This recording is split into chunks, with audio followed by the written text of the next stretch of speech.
Shalom,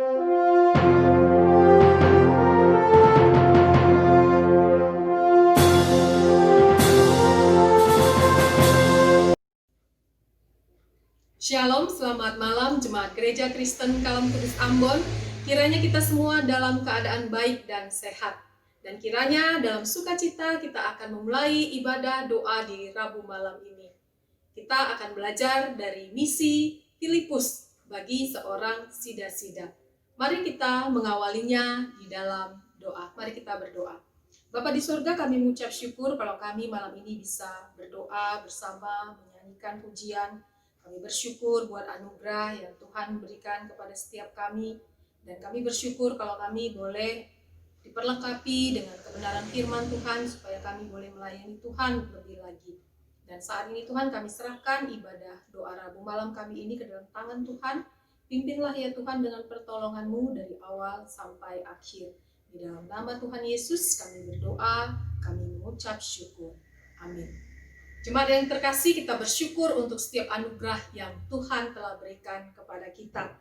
Kita akan memulai ibadah kita ini dengan pujian dari KPPK nomor 413, Pujilah Hai Jiwaku. Hai jiwaku akan Yehova, jangan lupakan anugerahnya. Dia sembuhkan dan ampuni dosamu dan menyelamatkanmu. Besar anugerahnya, besar anugerahnya, melebihi perkiraanku. Besar anugerahnya. Kita akan menaikkan doa syafaat kita di hadapan Tuhan. Mari kita berdoa untuk iman jemaat. Kita berdoa juga untuk jemaat yang sedang sakit, untuk pekerjaan, usaha, dan ibadah online yang dikerjakan di gereja kita. Dan kita juga tak lupa berdoa untuk bangsa dan negara kita. Mari sama-sama kita berdoa. Bapa di surga, kami saat ini bersahati Tuhan berdoa untuk setiap jemaat Gereja Kristen Kalam Kudus Ambon, baik yang ada di kota Ambon, baik yang ada di luar kota Ambon. Dimanapun Tuhan kami berada, kami rindu Tuhan Kau yang terus teguhkan iman percaya kami di tengah wabah COVID-19 ini. Ketika kami bertanya-tanya dengan pertanyaan mengapa dan mengapa, biarlah Tuhan tunjukkan dengan menjawab bahwasanya Tuhan memiliki rancangan dan kehendak yang indah bagi setiap kami. Tuhan, kami rindu Engkau juga yang memberkati supaya jemaat Tuhan dalam keadaan sehat dan baik. Jika ada jemaat Tuhan yang saat ini sedang sakit, baik di rumah maupun di rumah sakit, Tuhan tolong melalui perawatan dari keluarga, dari tim medis, peralatan perlengkapan, semua yang dipakai Tuhan, pakailah itu menjadi saluran berkat dari Tuhan untuk menyembuhkan. Kami juga berdoa untuk pekerjaan usaha jemaat Tuhan. Mungkin banyak di antara kami yang harus merelakan penghasilan kami ya Tuhan lebih kecil jauh dibanding sebelum wabah ini. Tapi biarlah kami boleh tetap mengucap syukur Tuhan yang bukakan tingkap-tingkap berkat bagi kami. Tuhan, kami juga rindu Engkau yang terus memberkati untuk ibadah online gereja kami ya Tuhan. Mulai dari komisi sekolah minggu sampai dengan komisi usiawan. Biarlah ya Tuhan setiap jemaat boleh senantiasa diyakinkan akan iman, keselamatan di dalam Kristus. Berkati ya Tuhan kerjasama para hamba Tuhan dan majelis untuk kami boleh sehati sepikir mengerjakan pelayanan ini ya Tuhan seturut kehendak Tuhan saja. Bukan maunya kami tetapi maunya Tuhan yang harus kami kerjakan. Dan kami juga berdoa ya Tuhan untuk bangsa dan negara kami. Berkati Tuhan pemerintahan kami ya Tuhan, supaya lembaga-lembaga yang ada boleh berkoordinasi dengan baik mengerjakan tugas pelayanan ini Tuhan, tugas untuk menyembuhkan, bahkan memberantas wabah COVID-19 di tengah-tengah bangsa kami ini. Untuk itu Tuhan kami rindu masyarakat juga boleh tenang, boleh menghindari keramaian, keluar hanya untuk keperluan yang penting saja. Tuhan tolong setiap kami ya Tuhan, keluarga-keluarga yang mungkin terkena dampak dari penyakit ini Tuhan. Hiburkan, kuatkan, teguhkan iman kami ya Tuhan, supaya kami boleh memandang sungguh rencana Tuhan baik di tengah wabah ini. Terima kasih ya Bapa. Di dalam nama Yesus kami berdoa. Selanjutnya mari kita juga berdoa untuk proses penginjilan. Dimanapun saat ini pelayan-pelayan Tuhan, baik itu di gereja, baik itu di para church, ataupun misi-misi pribadi yang sudah diperlengkapi Tuhan untuk melayani orang-orang yang membutuhkan kabar baik di dalam Kristus. Mari kita berdoa supaya Tuhan yang mencukupkan setiap dana yang dibutuhkan, Tuhan yang memberikan kesehatan bagi para pekerja Tuhan ini, supaya dengan leluasa kabar baik di dalam Kristus itu boleh diberitakan. Dan kita juga berdoa untuk komitmen setiap kita pribadi, untuk kita mengambil waktu berdoa bagi seseorang yang harus kita injili. Apakah itu keluarga kita sendiri atau orang-orang di sekitar kita, apakah itu di tempat usaha, tempat pekerjaan, apakah itu di sekitar rumah kita. Baiklah kita mendoakan pribadi ini terlebih dahulu sebelum kita memberitakan Injil yang benar itu kepada setiap mereka. Mari kita berdoa. Bapa, kami juga bersehati saat ini berdoa ya Tuhan untuk pelayanan pekabaran Injil. Baik itu yang dilakukan oleh gereja-gereja, para church, baik itu misi-misi yang dikerjakan oleh pribadi. Tuhan, Engkau yang memberkati setiap dana yang dibutuhkan dan kesehatan dari para pekerja Tuhan ini, supaya mereka dengan leluasa Tuhan boleh memberitakan kabar baik di dalam Kristus. Kami juga rindu ya Tuhan, Engkau yang terus memberkati jemaat Tuhan dimanapun saat ini berada, untuk kami boleh mendoakan seseorang yang akan kami beritakan siapa tentang Yesus itu. Ketika kami boleh menyebutkan nama mereka pribadi lepas pribadi ya Tuhan, biarlah Roh Kudus yang bekerja membuka hati mereka, mempersiapkan mereka ya Tuhan untuk mendengar kabar baik yang akan kami beritakan tentang Yesus yang memberikan anugerah keselamatan hidup yang kekal itu. Biarlah Tuhan Kau yang memperlengkapi setiap jemaat Tuhan, untuk kami boleh Tuhan menyisihkan waktu kami ya Tuhan, untuk berdoa bagi pribadi-pribadi di mana Tuhan boleh menunjukkannya kepada setiap kami. Untuk itu Tuhan, biarlah kami boleh terus dengar-dengaran dengan kuasa Roh Kudus-Mu kepada siapa kami nantinya akan memberitakan firman Tuhan itu, Injil, kabar baik itu. Terima kasih ya Bapa. Inilah doa kami yang kami naikkan hanya di dalam Yesus Kristus, Tuhan dan Juru Selamat kami yang hidup. Amin. Jemaat yang terkasih, kita akan mendengarkan kebenaran firman Tuhan dengan tema belajar dari misi Filipus. Tapi sebelumnya mari kita menaikkan pujian dari KPPK 355, apa yang kau buat bagi Yesus, ayat yang pertama dan ayat yang kedua.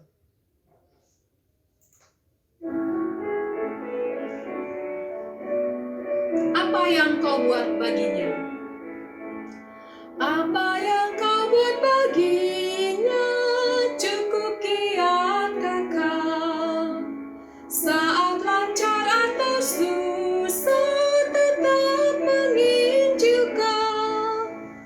Apa yang kau buat bagi Tuhanmu dan kau kerjakan bagi Tuhanmu.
kita akan berdoa. Mari sama-sama kita fokuskan hati kita untuk kebenaran firman Tuhan yang akan disampaikan. Mari kita berdoa. Bapa di sorga, kami mengucap syukur kalau pada malam ini kami akan belajar bagaimana Filipus Tuhan pakai untuk melakukan penginjilan pribadi kepada seorang sida-sida dari Ethiopia. Biarlah Tuhan, Kau yang memberikan kami pengertian-Mu, supaya ketika Injil ini disampaikan, ada jemaat Tuhan yang memiliki gerakan rohani untuk mereka boleh juga melakukan penginjilan pribadi ya Tuhan. Berikan kami hati yang mau tunduk, hati yang mau taat kepada Tuhan, mau dengar-dengaran dengan suara Roh Kudus. Di dalam nama Tuhan Yesus, kami berdoa, kami mengucap syukur. Amin. Ya, jemaat yang terkasih, sesuai dengan tema belajar dari misi Filipus, itu diambil dari kitab Kisah Para Rasul pasal yang ke-8 ayat yang ke-26 sampai ayat yang ke-40. Saya akan membacakannya bagi kita semua. LAI memberikan judul Sida-sida dari Tanah Ethiopia. Kemudian berkatalah seorang malaikat Tuhan kepada Filipus, katanya, "Bangunlah dan berangkatlah ke sebelah selatan menurut jalan yang turun dari Yerusalem ke Gaza. Jalan itu jalan yang sunyi." Lalu berangkatlah Filipus. Adalah seorang Ethiopia, seorang sida-sida, pembesar dan kepala perbendaharaan Sri Kandake, ratu negeri Ethiopia, yang pergi ke Yerusalem untuk beribadah. Sekarang orang itu sedang dalam perjalanan pulang dan duduk dalam keretanya sambil membaca kitab Nabi Yesaya. Lalu kata Roh kepada Filipus, "Pergilah ke situ dan dekatilah kereta itu."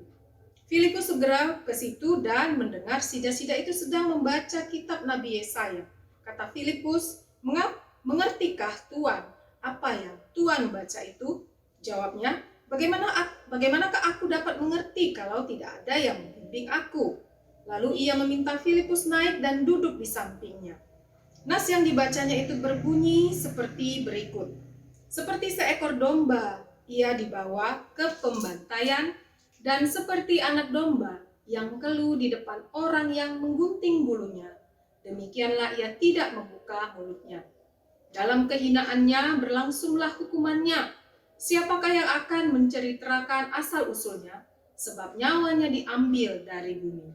Maka kata sida-sida itu kepada Filipus, "Aku bertanya kepadamu, tentang siapakah Nabi berkata demikian? Tentang dirinya sendiri atau tentang orang lain?" Maka mulailah Filipus berbicara dan bertolak dari nas itu, ia memberitakan Injil Yesus kepadanya. Mereka melanjutkan perjalanan mereka dan tiba di suatu tempat yang ada air. Lalu kata sida-sida itu, "Lihat, di situ ada air. Apakah halangannya jika aku dibaptis?" Sahut Filipus, "Jika Tuhan percaya dengan segenap hati, boleh." Jawabnya, "Aku percaya bahwa Yesus Kristus adalah Anak Allah." Lalu orang Ethiopia itu menyuruh menghentikan kereta itu, dan keduanya turun ke dalam air, baik Filipus maupun sida-sida itu, dan Filipus membaptis dia. Dan setelah mereka keluar dari air, Roh Tuhan tiba-tiba melarikan Filipus, dan sida-sida itu tidak melihatnya lagi. Ia meneruskan perjalanannya dengan sukacita. Tetapi ternyata Filipus ada di Asdod. Ia berjalan melalui daerah itu dan memberitakan Injil di semua kota sampai ia tiba di Kaisarea. Sampai demikian kebenaran firman Tuhan untuk tema kita belajar dari misi Filipus. Ya, jemaat yang terkasih, kita membaca dari kitab Kisah Para Rasul, merupakan kitab sejarah dalam perjanjian lama. Nah, bagaimana sejarah gereja mula-mula itu dibangun oleh para rasul itu diceritakan dalam kitab Kisah Para Rasul ini. Nah, kita ketahui bahwa setelah Yesus naik ke surga, itu semua murid sebelumnya dikumpulkan oleh Yesus, dan Yesus memerintahkan seperti dalam Kisah Para Rasul 1 ayat yang ke-8, supaya murid-murid itu pergi memberitakan Injil. Dan murid-murid pun mengikuti apa yang diperintahkan oleh Yesus. yaitu untuk memberitakan tentang hidup yang kekal di dalam Kristus. Nah, salah satu murid yang memberitakan kabar baik di dalam Kristus, itulah yang akan kita pelajari di malam ini, yaitu Filipus. Nah, Filipus ternyata dipanggil oleh Tuhan untuk melakukan penginjilan pribadi kepada seorang sida-sida. Nah, siapakah sida-sida ini? Sida-sida ini adalah seorang kasim yang katanya tadi secara hukum bertanggung jawab atas seluruh harta dari Ratu Ethiopia. Nah, seorang kasim atau sida-sida ini biasanya adalah seorang laki-laki yang sudah dikebiri. Biasanya tujuannya adalah supaya sida-sida ini dapat dengan sungguh-sungguh secara total mengabdi kepada tuannya. Nah, sida-sida ini ternyata adalah seorang yang takut akan Tuhan karena dia pergi dari Ethiopia berangkat ke Yerusalem untuk beribadah di Yerusalem. Dan hal yang unik dari sida-sida ini ternyata dia memiliki duplikat dari tulisan kitab Yesaya. Nah, pada masa itu tentu untuk mendapatkan duplikat dari tulisan Nabi Yesaya itu bukanlah hal yang mudah. Jadi kemungkinan sida-sida ini adalah seorang yang keingintahuannya itu sangat tinggi, sehingga dia bisa memperoleh kitab dari tulisan Nabi Yesaya itu. Dan pada waktu itu kalau kita melihat, seseorang itu akan membaca kitab suci itu dengan bersuara kencang. Nah, jadi kemungkinan Filipus itu mendengar suara dari sida-sida ini yang saat itu sedang membaca kitab Yesaya. Nah, kitab yang menjadi kesukaan, menjadi favorit pada jemaat gereja mula-mula itu adalah tentang penggenapan Allah janji keselamatan itu di dalam Kristus. Nah, apa yang dibaca oleh sida-sida ini itu adalah dari kitab Yesaya pasal yang ke-53 ayat yang ke-7 sampai yang ke-8 yang berkata demikian. Dia dianiaya tetapi dia membiarkan diri ditindas dan tidak membuka mulutnya seperti anak domba yang dibawa ke pembantaian. Seperti induk domba yang keluh di depan orang-orang yang menggunting bulunya. Ia tidak membuka mulutnya. Sesudah penahanan dan penghukuman ia terambil, dan tentang nasibnya, siapakah yang memikirkannya? Sungguh, ia terputus dari negeri orang-orang hidup, dan karena pemberontakan umatku, ia kena tulak. Itulah yang dibaca oleh sida-sida dari Ethiopia ini.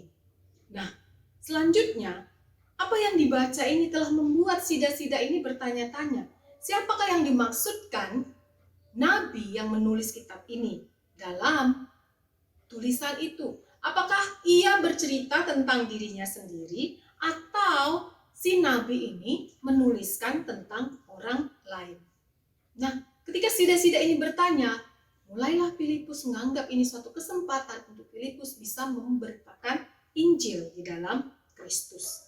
Filipus mengajar bahwa nubuat Nabi Yesaya dalam kitab ayat yang dibaca tadi itu sudah digenapi dalam penderitaan dan kematian Kristus. Dan akhirnya kalau kita membaca, sida-sida itu selanjutnya percaya bahwa Yesus adalah anak Allah. Bahkan ketika mereka berjalan, mereka menemukan satu lokasi ada air, langsung sida-sida ini meminta dirinya untuk dibaptis. Nah, Bapak Ibu jemaat yang terkasih, tulisan atau cerita tentang sida-sida dari Ethiopia ini selanjutnya tidak ada tertulis di kitab manapun di dalam Alkitab selain dalam tulisan ini. Namun berdasarkan tulisan dari Irenaeus di abad yang kedua, di situ Irenaeus mengatakan bahwasanya akhirnya sida-sida ini menjadi seorang misionaris di Ethiopia. Nah, jemaat terkasih, apa yang bisa kita pelajari dari tulisan Lukas dalam perikop ini? Nah, Lukas di sini mengajarkan kepada kita setiap jemaat Tuhan bagaimana nilai dari penginjilan pribadi dan bagaimana panduan untuk melakukan penginjilan pribadi. Kalau kita melihat para pengikut Yesus itu bukan hanya para hamba Tuhan, Tetapi setiap orang yang mengaku percaya bahwasanya ia sudah selamat di dalam Kristus, itu berkewajiban untuk melakukan penginjilan pribadi. Jadi, jemaat yang terkasih, kalau kita belajar dari pertumbuhan jemaat mula-mula, siapa yang sebenarnya sangat berperan untuk pertumbuhan jemaat gereja mula-mula, untuk melakukan pekabaran Injil? Sebenarnya itu dilakukan melalui gerakan kaum awam. Jadi pada saat itu pemimpin rohani lebih banyak memperlengkapi jemaat gereja mula-mula untuk selanjutnya mereka itu akan memberitakan Injil kepada orang-orang di sekitar mereka. Nah, jadi tipe penginjilan dari gereja mula-mula itu adalah seperti ini. Para pemimpin rohani nanti mengajar, kemudian memberi kesaksian hidup kepada jemaat di kota-kota tertentu. Nah, selanjutnya jemaat yang sudah diperlengkapi ini nanti mereka akan dimuridkan. Mereka dimuridkan dan selanjutnya murid-murid inilah nanti yang akhirnya akan menjangkau orang-orang di sekitar mereka. Itulah tipe penginjilan di gereja mula-mula. Jadi jemaat yang terkasih, kalau kita bertanya, apakah tugas penginjilan itu hanya dilakukan oleh hamba Tuhan atau pemimpin rohani? Tentu jawabannya tidak. Nah, selanjutnya bagaimana kita jemaat awam ini bisa melakukan penginjilan pribadi? Nah, mari kita belajar seperti apa yang telah dilakukan oleh Filipus. Filipus ketika dia menerima panggilan untuk memberitakan Injil, dia tunduk, dia mau taat. Filipus seorang pemimpin rohani, dia mau mendengar panggilan Tuhan.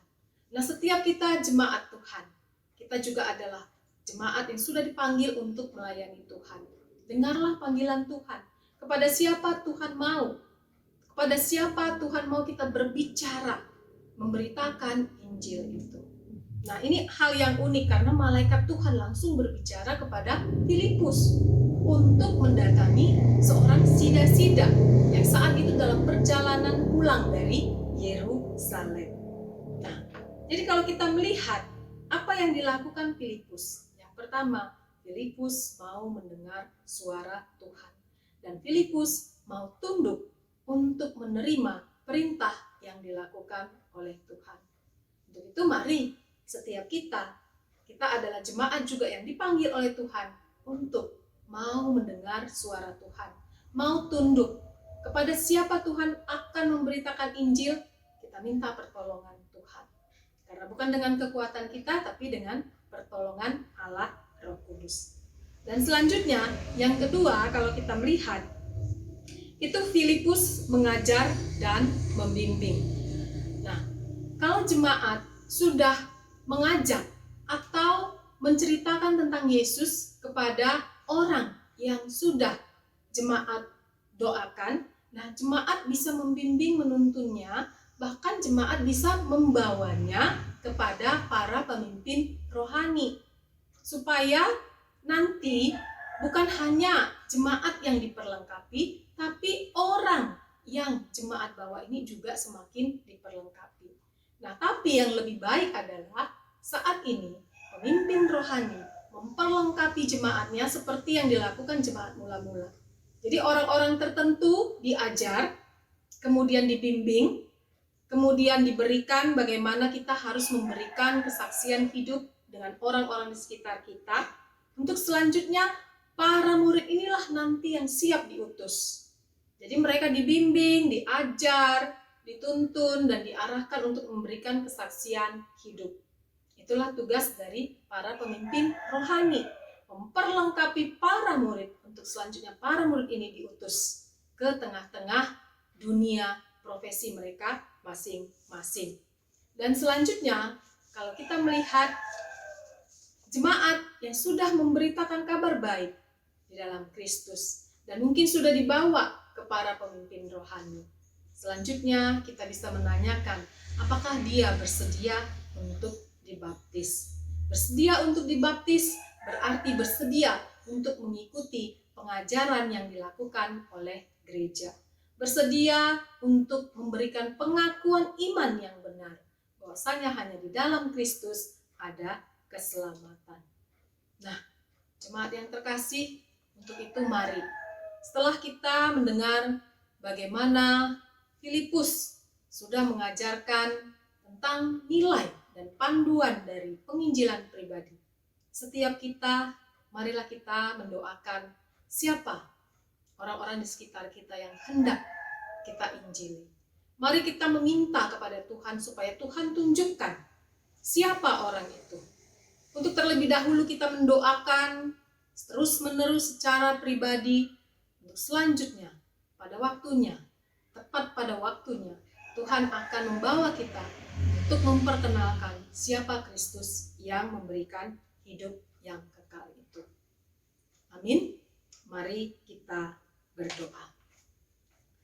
Bapa di sorga, kami mengucap syukur ya Tuhan, kalau kami diingatkan, kami juga setiap jemaat Tuhan yang sudah dipanggil untuk menjadi pengikut Kristus juga dipanggil untuk melakukan penginjilan pribadi. Tuhan, kami rindu jemaat Tuhan boleh berkomitmen Tuhan untuk boleh memberitakan Injil kepada satu orang. Apapun profesi jemaat Tuhan pada saat ini, biarlah ya Tuhan, jemaat Tuhan boleh mendoakan secara pribadi dengan terus-menerus mempersiapkan hati mereka ya Tuhan, untuk mereka boleh memperkatakan Injil itu, kabar baik di dalam Kristus itu Tuhan, kepada orang yang mereka doakan. Supaya kami boleh sungguh-sungguh menjadi pengikut Kristus yang mau berbuah tetap, berbuah lebat di hadapan Tuhan.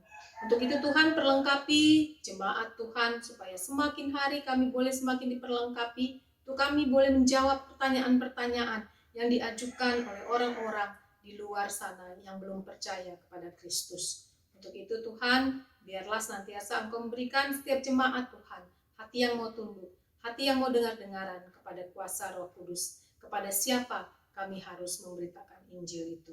Terima kasih ya Bapa, di dalam nama Tuhan Yesus kami berdoa, kami mengucap syukur. Amin. Ya, jemaat yang terkasih, kita akan mengakhiri ibadah kita. Kita akan bernyanyi dari pujian KPPK 355, apa yang kau buat bagi Yesus, ayat yang ketiga saja.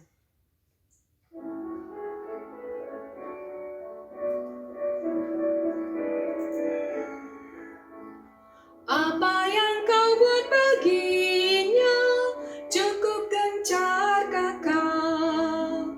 Malam surut terangkan tiba, sambutlah Tuhanmu. Apa yang kau buat bagi Tuhanmu, dan kau kerjakan bagi Tuhanmu. Setiap harinya yang kau kerjakan, apa yang kau buat bagi Tuhanmu. Ya, jemaat yang terkasih, kiranya apa yang sudah kita dengarkan, apa yang sudah kita nyanyikan malam ini, biarlah itu boleh kita kerjakan dalam kehidupan kita. Kita akan berdoa sebagai doa penutup dan doa berkat. Mari kita fokuskan hati kita kepada Tuhan kita. Bapa, kami mengucap syukur Tuhan kalau kami sudah diperlengkapi. Kami mau Tuhan seperti seorang Filipus yang mau memberitakan Injil secara pribadi. Kami sekarang mengerti Tuhan meminta setiap jemaat untuk boleh memberitakan Injil kepada pribadi-pribadi yang Tuhan telah tunjukkan kepada kami. Berikanlah Tuhan kesempatan itu kepada setiap jemaat Tuhan, supaya kami dimampukan Tuhan, diperlengkapi ya Tuhan, untuk menceritakan siapa Tuhan Yesus yang memberikan hidup yang kekal itu. Terima kasih ya Bapa. Berkat Tuhan, Allah, Bapa, Putra, dan Roh Kudus kiranya senantiasa melindungi jemaat Tuhan, memberkati jemaat Tuhan dengan kasih karunia, memelihara kehidupan jemaat Tuhan dengan segala kebutuhan mereka. Di dalam nama Tuhan Yesus, kami berdoa, kami mengucap syukur. Amin. Selamat malam, selamat beristirahat. Tuhan Yesus memberkati.